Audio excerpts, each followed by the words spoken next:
Stretching can be broken down into two types: active or passive. So there's a whole lot of misinformation and misunderstanding and all kinds of stuff going on now about stretching.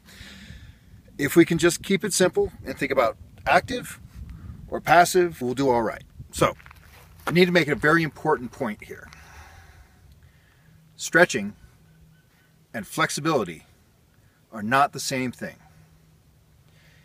You can increase your flexibility by stretching. You can increase your flexibility other ways. And I'm going to talk about some of the other ways. And actually, soon I'm going to be releasing, in my opinion, the best way. But it's important to note, they're not synonymous. So when I'm talking about the risks of stretching and the downsides of stretching and the stuff you don't know that you shouldn't do, I'm not talking about flexibility. Flexibility is an attribute that can be beneficial as long as you're not incurring too many risks to achieve it. So muscles contract and they relax. Contraction is innervation and relaxation is inhibition. Stretching causes inhibition. So stretching causes your muscles to relax or shut down. Now, there's two different types of inhibition. There's autogenic inhibition and there's reciprocal inhibition. They're both necessary, but for athletic purposes, reciprocal inhibition is what we are most interested in. Passive stretching causes autogenic inhibition, and active stretching uses reciprocal inhibition. So let me explain what they are. Active stretching. I will give you the technical definition first. Active stretching is when the agonist muscle moves a joint into a position where it is resisted by the tension of the antagonist muscle. Your body pulls itself into a position where you feel a stretch. So in this case, the agonist muscle would be the postdeltoid, and the antagonist is the anterior deltoid. I'm reaching back, and I get to a point where I can't go any further, where the agonist muscle, the postdelt, can't move me into horizontal shoulder extension any further because of the tension of the antagonist muscles. Active stretching is great. Your body will not pull itself into injury.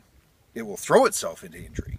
Now, if I were to whack it, I could injure myself. But when you wake up and that's active stretching.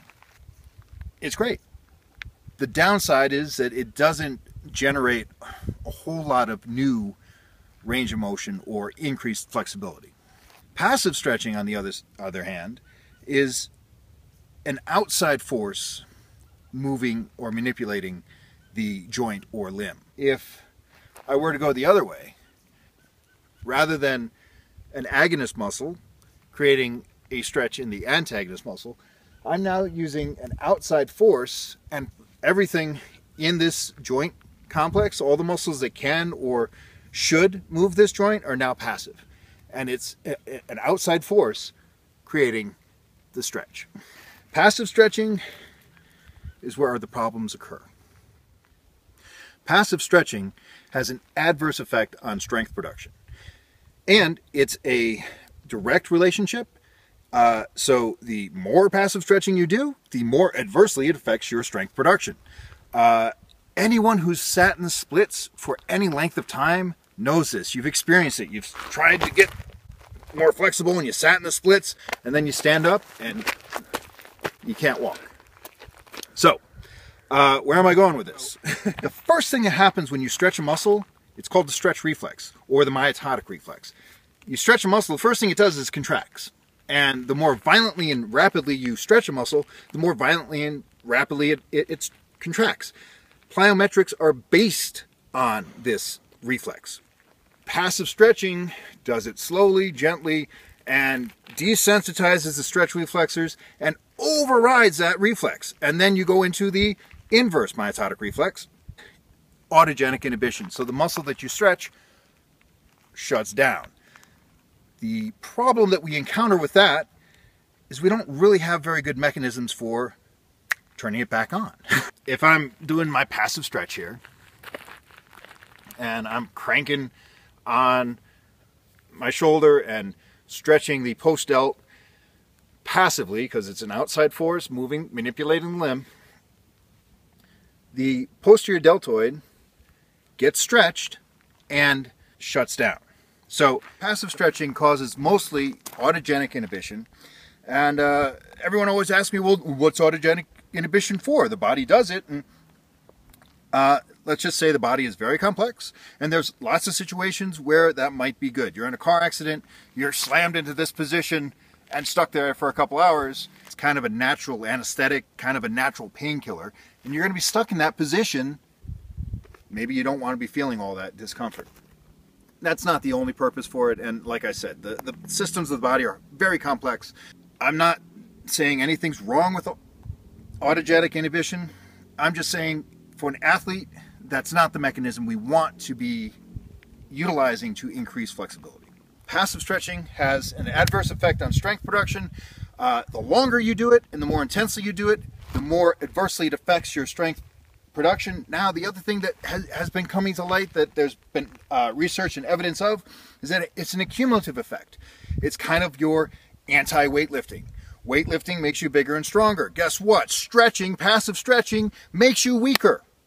So, I know this is a shock, and everyone says, yeah, but there's lots of guys that are super flexible and still strong, and it's true. Yes, they are. Now, they're naturally flexible, and maybe they got more flexible by stretching, but they lost power, they lost strength, and they're not as strong as they would be had they not done the passive stretching.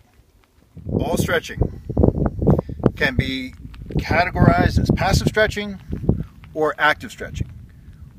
Some get tricky because it's a combination thereof. Ballistic stretching, for example, is active stretching until it gets to the point where you weight and inertia of the limb causing the stretch. So it starts out active and then it becomes passive. And guess what? Why is ballistic stretching dangerous? Because of the passive range, the passive aspect of it, where you don't have control over it. It's the momentum and inertia and you can't stop it, and that's when things start snapping and breaking. Dynamic stretching, for the most part, is active stretching. PNF, I love PNF because it's a misnomer. It's proprioceptive, but everything is proprioceptive. But neuromuscular facilitating, what?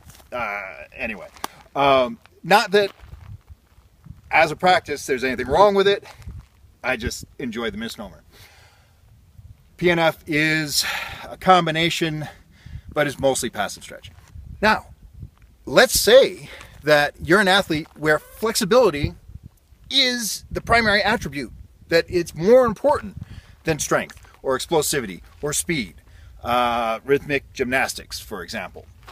Then you have to do passive stretching. And PNF would be phenomenal with those type of hyper-flexible, hyper-mobile sports. You're actually causing deformation in the joints and connective tissue, and it's ironic that I call it deformation and when it's something I don't approve of, and it's remodeling when it's something I approve of, right? You could say that conditioning your fists is causing deformation of the bones. Okay, so you're remodeling the connective tissue into a lengthened state that has less strength and less stability, but more range of motion.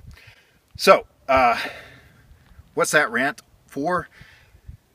To say there are some extreme cases where flexibility is the absolute paramount attribute of the sport.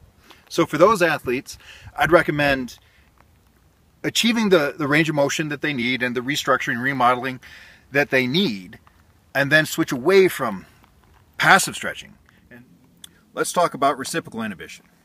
When the agonist contracts, the antagonist relaxes. So the best way for you to see this, is grab something heavy and do a bicep curl with it, one arm. And the harder you contract this muscle, the more this muscle will relax. Now, you can't do it unless you have a weight in your arm, because then you're just doing isometrics and you're contracting both sides of the joint. No, you have to literally be putting tension here and no tension on the other side. So if you're bicep curling something hard, heavy, this contracts, this relaxes. That's how normal coordination works. The more efficient you are with that, the less energy will be required to do certain movements.